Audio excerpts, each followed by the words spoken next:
Dear students, today we are going to perform the experiment regarding the determination of amount of ferrous ammonium sulfate present in a given solution using potentiometric titration method. This is the potentiometer. Here you can see there is a digital display. There are other knobs. This is the temperature knob. This is the calibration knob. And see here there are two other knobs. One is this knob is used for the mode that we will be choosing. Here when we will be pressing it, the value will be displayed in the potential, and when it is not pressed, then the value will be in pH. So we can record the pH value in this instrument also.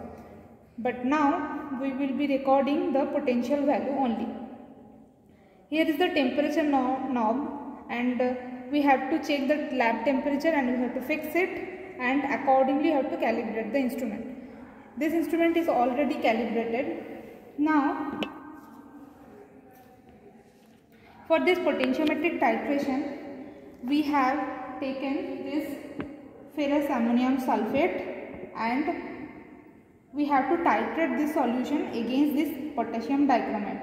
Now this will be a redox reaction, and this reaction can happen in the acidic medium.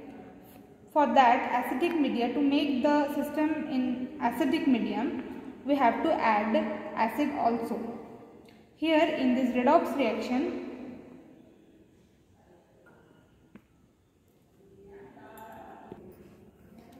now here you can see this is the redox reaction where Fe2 plus dichromate ion have reacted together to produce Fe3 plus and chromium plus 3. Here you can see that iron 2 plus will be oxidized to iron 3 plus and dichromate will be reduced to the chromium plus 3. So from the Nernst equation, here you can see that E equal to E0 plus 0.0591 log of oxidized state divided by reduced state. Here oxidized state is the iron 3 plus and reduced state will be the iron 2 plus. So here it comes like E is equal to E0 plus 0.0591 log of concentration of iron 3 plus divided by concentration of iron 2 plus.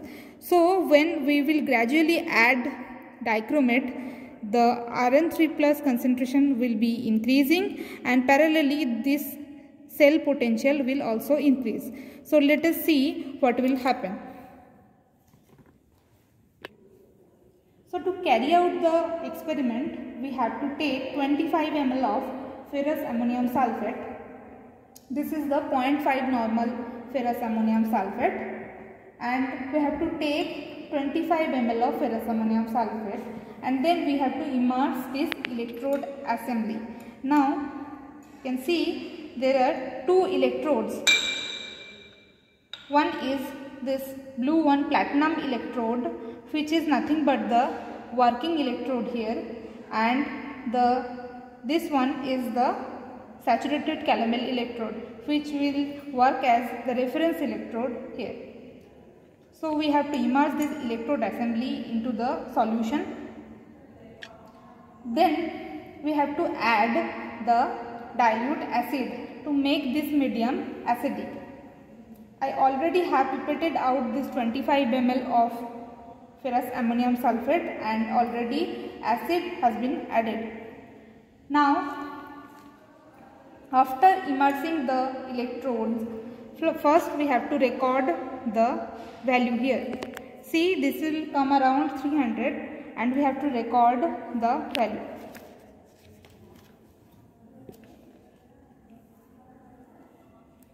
We have to record the first reading, and I have to write it here, where 0 volume is added, 0 dichromate is added.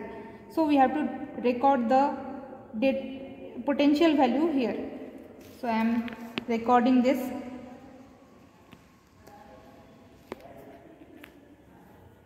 Now for the titration, we have to keep on adding 0.5 ml of dichromate. So after adding 0.5 ml, we have to star it using a glass rod.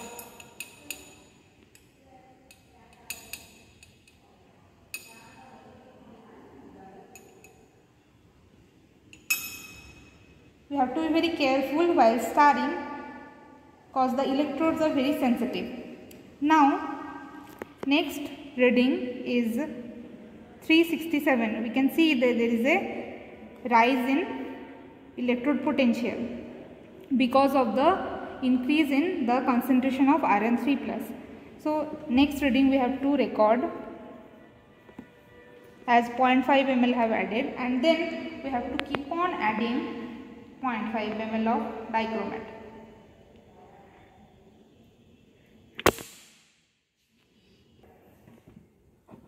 Now for the next reading we have added the dichromat and have to start,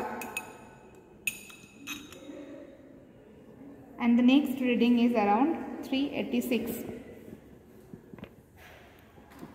Remember, when we will be recording the potential value,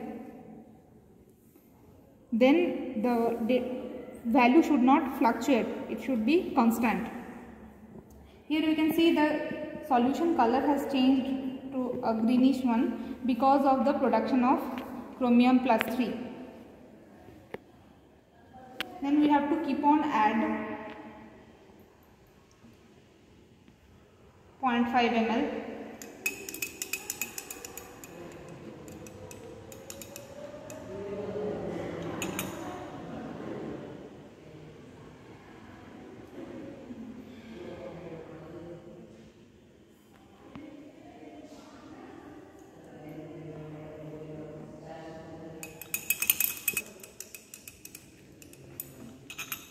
Next reading is around 398. Like this, we have to gradually add the dichromat.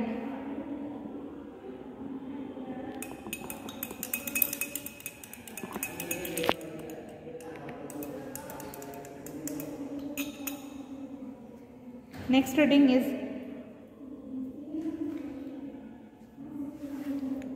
407.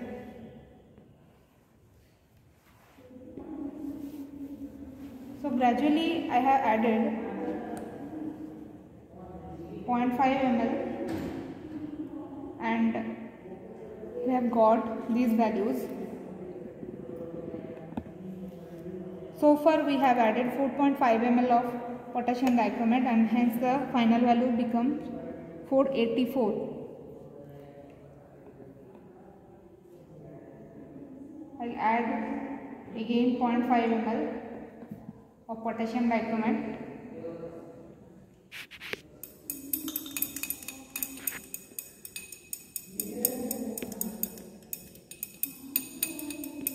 And we'll record the next reading, which is coming around 4.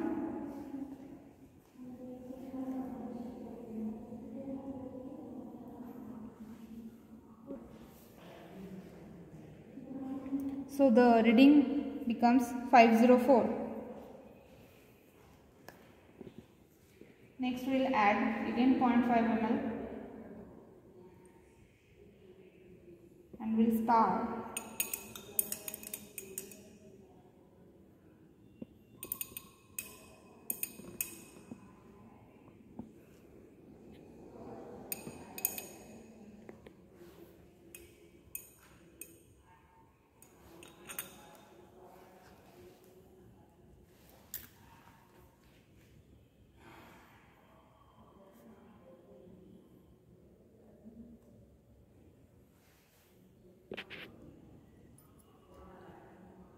After addition of 0.5 ml dichromat, we can see the potential value becomes around 646.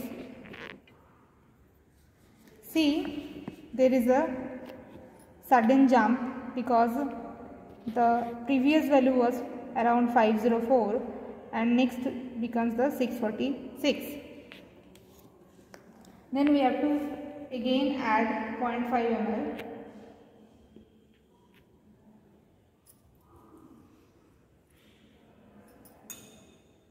And we have to start.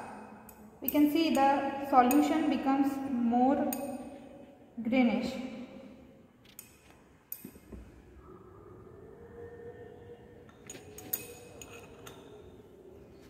The potential change is 653. Again we have to keep on adding the dichromat until the potential reading becomes constant.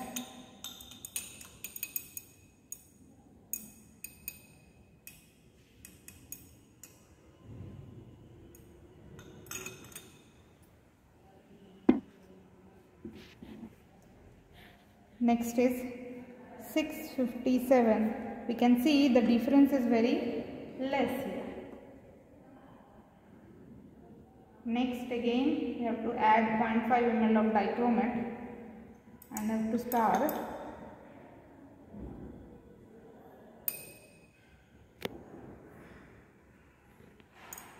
The reading becomes 661. Again we will be adding another 0.5 ml of dichromat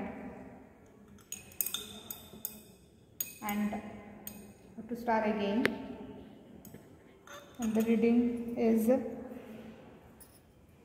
664. We'll add again 0.5 ml. Again we have to start.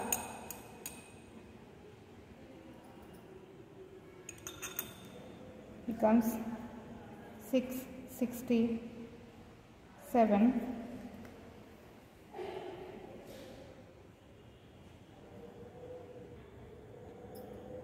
Next is again 0.5 ml.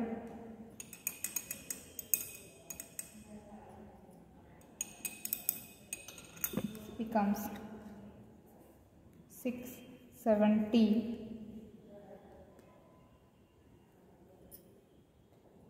Again I will add 0.5 ml and I have to start.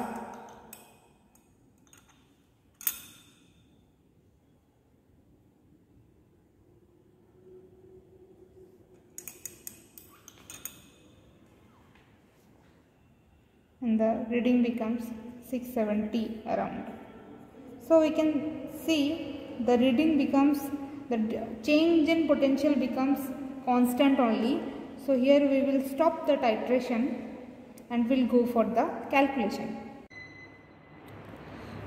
Now we will do the calculation for the potentiometric titration. Here we have got these potential values, and this column is about the change in potential. For each point we have to calculate the change. So how to calculate it? First point will be nil, and from second point onwards it will be that point minus previous one. So here this 43 will come by 367 minus 324. Like the same way we have calculated this column, that is about delta E. Delta E is the change in potential for each and every addition of potassium dichromat. Here is the change in volume added, that is 0.5 ml. All will be 0.5 ml because see here the difference is only 0.5 ml. Each and every step we have added only 0.5 ml of potassium dichromat. And then we have to calculate this delta E divided by delta V, that is this column divided by this column. So we will be getting these values. See here, at a certain point in the delta E column we have got a sudden jump.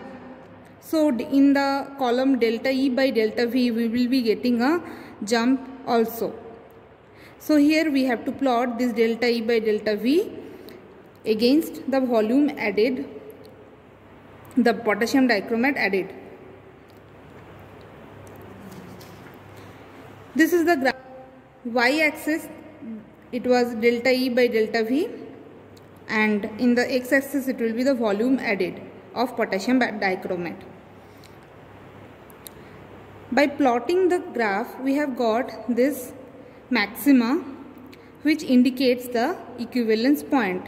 Now from this point we can get that at 5.5 ml of addition of potassium dichromate we got the equivalence point. So from this graph we will be calculating this. Normality of FAS is equal to normality of potassium dichromate into volume of potassium dichromate divided by volume of FAS. So to calculate the strength of FAS, it will be volume of potassium dichromate from the graph, that is equal to 5.5 here. So it will be 5.5. 0.5 is the normality of potassium dichromate, as we have used a standard 0.5 normal of potassium dichromate, so it will be 0.5. 0.5 into 5.5 divided by 25, as from the very beginning we have used 25 ml of FAS solution. So by the calculation we got this 0.11 normal is the strength of FAS solution. Now normality weight of FAS divided by dm cube is equal to normality of FAS into equivalent weight of FAS. Now equivalent weight of FAS is known to us, that is 392.14, and normality we have got from the previous calculation, that is 0.11, and by that we are getting the weight of FAS per liter is 43.135 gram. Then the weight of FAS in 25 ml, it will be this divided by 40, because we have got this weight in 1 liter. So to get in 25 ml how much amount of FAS present in the 25 ml, we have to divide it by 40. 1 liter is equal to 1000 ml, divided by 40, it will be 25 ml. We need to calculate the weight present in 25 ml, because initially we had pipetted out 25 ml of FAS solution. By the calculation we are getting 1.078 gram. So the result will be 1.078 gram. This is how we can calculate the amount of weight of iron FAS present in a given solution by potentiometric titration method.